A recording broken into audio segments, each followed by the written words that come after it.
Il se réveille à 7 heures comme d'habitude, mais y a un blé de sable dans sa certitude. D'habitude il pense croissance et flexibilité. Là il se lève en chantant vive la solidarité. Il finit en sandales, le cheveu négligé. Il regarde son café, il le trouve un peu trop noir. Il voudrait qu'il soit équitable. C'est le début du cauchemar. Il sort dans la rue, il ne veut taxer les tassants. Donnez-moi vos surplus devenant des gens décents. Il croise un banquier, il veut lui faire un câlin, lui parler de Karl Marx et du partage du pain. Il a jeté ça en Lex dans une poubelle de tri pour acheter des graines bio et un vieux vélo gris. C'est la cata, c'est le drame, c'est la fin du monde. Change Louis et de gauche chaque seconde.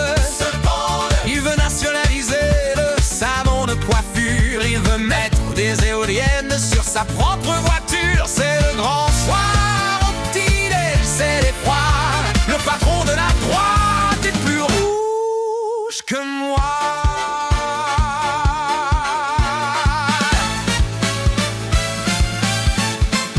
Il arrive au parti, il propose un potager sur le toit de la tour pour les gens du quartier. Il refuse les voitures avec chauffeur et gyrophare. Il veut prendre le bus même s'il arrive en retard. Ses amis l'observent, ils appellent le SAMU. Il parle de service public, il est devenu barjot, on l'a perdu. Il a traîné Valérie vers des écoles gratuites.